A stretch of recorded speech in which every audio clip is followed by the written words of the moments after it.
5e République est désormais en marche. Pour preuve, le président élu est investi. 2 jours après l'investiture, les 2 vice-présidents et le gouvernement sont connus. À cet effet, nous avons rencontré pour vous le révérend prophète Béni Gwambina dans le cadre d'une interview avec qui nous avons décrypté pour vous toutes les étapes de l'investiture à la mise en place du nouveau gouvernement. Bon, en tant qu'acteur de la transition, c'est une satisfaction totale. Satisfaction parce que on peut bien commencer, mais on ne sait pas comment on va terminer. Et la première chose que je dis ici, c'est de rendre grâce à Dieu. Je rends grâce à Dieu parce que c'est lui qui a étendu sa main sur le Gabon pour que nous puissions être là où nous sommes. Sans Dieu, aucune œuvre humaine ne peut faire ce qu'il sait faire. Ce n'est pas possible. C'est la main de Dieu. C'est Dieu qui a utilisé, qui a mis toute une batterie de personnes qu'il faut pour que cette transition-là aille à son terme. Il a mis le chef de la transition, c'est-à-dire le chef de l'État, le général Brice Clotaire Oligui Nguema, dès le 30 août, et Dieu a encore confirmé jusqu'à l'investiture, parce que Dieu parachève toujours ce qu'il commence. C'est à nous de rester fidèles pour comprendre que là, nous devons toujours rester sous l'onction de Dieu, sous la couverture divine, pour que le mandat aussi se déroule très bien, comme les 20 mois de transition. Oui, ça c'est la phase d'investiture, mais dire aussi qu'il faut d'abord, encore une fois, remercier le Seigneur, parce que c'est la première fois depuis 1990, c'est-à-dire notre entrée à l'ère démocratique. C'est la première fois qu'au Gabon, une élection se déroule comme celle de 2025, l'élection présidentielle. Dans toutes les autres élections, les populations ont toujours été agitées. On achète la nourriture, on fait des réserves, parce qu'après les élections, ça va chauffer. Les frontières sont fermées. Et après les élections, tohu-bohu. Ça, c'était la recette de toutes les élections présidentielles depuis 1993. En 1993, c'était ça, 98, 2005, 2009, 2016 et 2023. Et 2023, c'est parce que tout de suite, bon, 2023 aussi, les gens ont fait des réserves. Mais il n'y a pas eu d'émeute après parce que tout de suite, le CTRI est intervenu pour mettre les choses en place. Alors, donc ça, c'est déjà l'élection.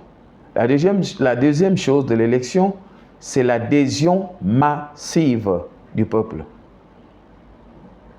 On dit Vox Dei, Vox Populi, c'est-à-dire la voix du peuple et la voix de Dieu. Vous comprenez que ici, il s'agit d'un plébiscite, chose jamais vécue avant.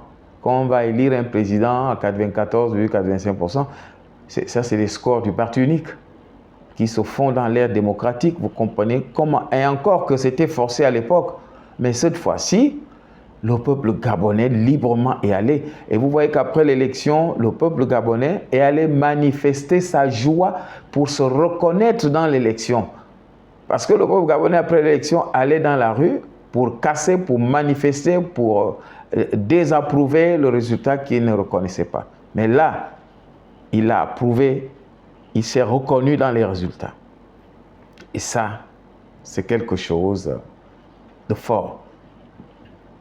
Et quant à l'arrivée des personnalités de l'extérieur, des chefs d'État, mais c'est dû à cette crédibilité. Le Gabon est aujourd'hui respecté à l'extérieur. Le Gabon n'est plus le Gabon dont on se moquait il y a 3 ans, il y a 2 ans. Non, le Gabon aujourd'hui est respecté parce que on sait que le Gabon est dirigé. Le Gabon est dirigé. Et je puis vous assurer que le Gabon est dirigé, le Gabon a été libéré et le Seigneur est à l'œuvre.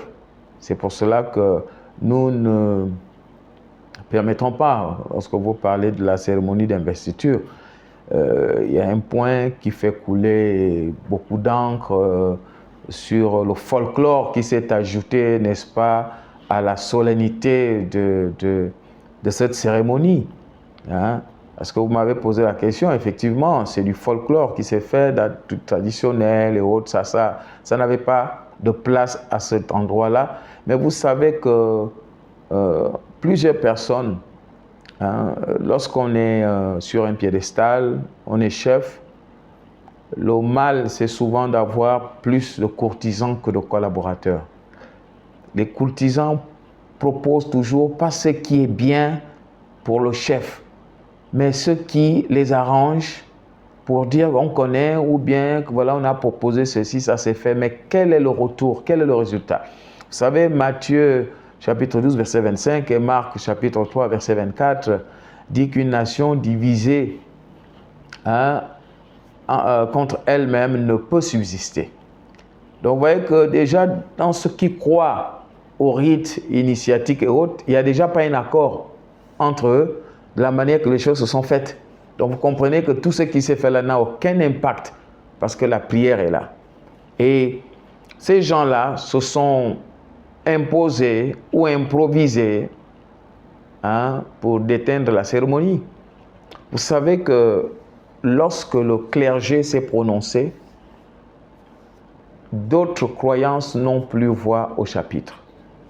Si tant est-il que nous croyons à un Dieu, ça veut dire que lorsqu'on dit déjà Dieu, tout le monde s'aligne. On ne peut pas, le clergé qui est là présent, fait une prière, c'est-à-dire Dieu est déjà au contrôle de la situation. Et on vient encore ajouter les artifices du folklore, de syncrétisme mélangé. Vraiment, c'était un sketch. Pour dire clairement, c'était un sketch qui n'avait pas sa place là. Un sketch. Un vrai sketch. Parce que déjà, vous savez, l'intronisation même traditionnelle se fait par des chefs. À partir du moment où il n'y a pas des chefs qui le font, il y a ambiguïté, il y a entorse. C'est-à-dire, je prends vraiment sur le plan traditionnel. Nous sommes tous issus des familles, des coutumes, des traditions, des régions. L'intronisation se fait par un chef. Un chef. Un chef. Or là, vous avez vu le spectacle qui a été fait, ahurissant d'ailleurs. Ce n'est même pas un chef. Vous voyez, c'est vraiment... et ça a beaucoup, je peux le dire clairement, ça a beaucoup ficelé le clergé. Le clergé s'est senti offusqué, le clergé s'est senti même à la limite humilié par cela. Et quand le clergé se sent humilié, ce n'est pas que c'est le clergé qui est vraiment humilié personnellement, mais on a bafoué la règle divine. Parce que quand un chef prend sa chaise pour diriger, vous voyez que même la Cour constitutionnelle a suivi les textes. Vous voyez, pour faire asseoir le président, il y a n'est-ce pas, un canevas. Et là, vous voyez des gens qui s'improvisent, tu ne sais même pas ce qu'ils veulent, ils se cherchent. Mais moi, ce que j'aimerais dire, c'est que ceux qui disent, voilà, impact spirituel. Non, non, non. L'impact spirituel est simplement la colère de Dieu. Parce que c'est Dieu qui choisit. On ne peut pas dire, dès qu'on a cité Dieu, on vient encore citer les génies. Les génies, c'est quoi? C'est des esprits. Mais Dieu, c'est le Père des esprits. Dieu est au-dessus de tous les esprits. Donc, dès qu'on a dit Dieu est présent, on n'a plus à venir invoquer soi-disant des esprits, les génies du Gabon. Non, non, non. Ça, c'est du folklore. En fait, c'est du commerce. Ce sont des petits commerçants qui se cherchent. N'est-ce pas? Il fallait qu'ils trouvent leur tour de sketch, n'est-ce pas? Je ne sais pas, pour avoir peut-être une petite rémunération. Il faut dire les choses clairement. Un sketch qui n'avait pas sa place à un tel endroit. Mais tout ça se fait par des gens qui tirent les ficelles dans les coulisses pour proposer ceci, pour proposer cela, parce que ça va faire un éclat. Mais ça n'a pas fait un éclat. Ça a plutôt fait un pétard mouillé. pétard mouillé. Parce que, vous savez, la tradition hein, et la religion, ce sont des choses qui obéissent à des règles.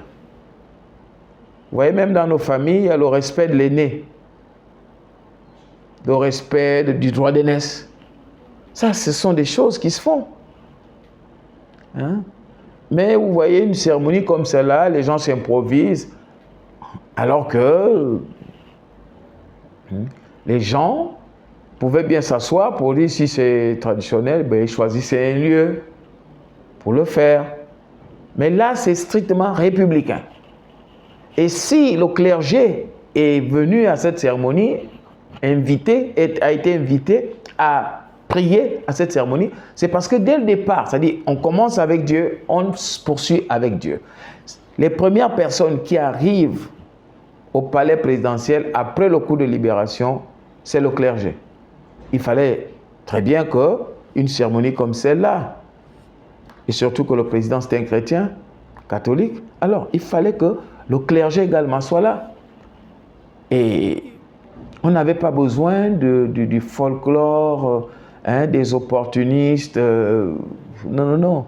Et c'est pour ça que vous voyez, il y a tout ce tohu-bohu là autour. Hein. Il faut avoir de la carrure, il faut être chef d'abord.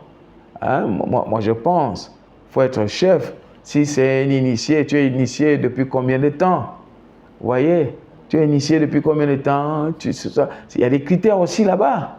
Hein, ça n'improvise pas. Et puis ça se voyait trop, que c'est vraiment du sketch, c'est l'opportunisme. Ça ne fait pas bien, ça ne fait pas bonne image. Mais sur l'impact spirituel, c'est simplement que on a gâché la cérémonie de Dieu. Parce que c'est Dieu qui choisit le chef. Ce n'est pas les génies. Non, je suis désolé, c'est Dieu. Parce que tout pouvoir vient de Dieu, il ne vient pas des génies. Ah oui, venez me dire ce que vous voulez, mais que quelqu'un vienne me démontrer que le pouvoir vient des génies. Tout pouvoir vient de Dieu. C'est Dieu qui a instauré, et c'est lui qui choisit les chefs. C'est Dieu. Tout pouvoir vient de Dieu. Donc on ne va pas me dire les génies, les ceci. Depuis qu'on crie à ces choses-là, le pays a avancé. Non. Et vous voyez, ce qui est souvent marrant, c'est que c'est les mêmes griots, n'est-ce pas, qui faisaient au pouvoir déchu et qui avaient fait avant le pouvoir déchu. C'est les mêmes choses, le pays n'a jamais avancé. Et c'est les mêmes choses qu'on veut reprendre là, ces mêmes genres de griots qui font croire qu'il y a un pouvoir quelque part. Le pouvoir vient de Dieu. Aucun autre pouvoir. Satan même n'a pas de pouvoir. Satan, c'est un usurpateur. Et ça, effectivement, la cérémonie là, le sketch là, c'est une usurpation. Mon regard est d'abord porté sur le peuple qui attend. Et je crois que le chef de l'État est conscient de cela. C'est d'ailleurs pour cela qu'il a organisé et orchestré sous la houlette divine le coup de libération. Maintenant, quant au nouveau gouvernement, ben, nous ne pourrons pas juger un gouvernement à la nomination ou à la mise en place. On juge un gouvernement dans l'action.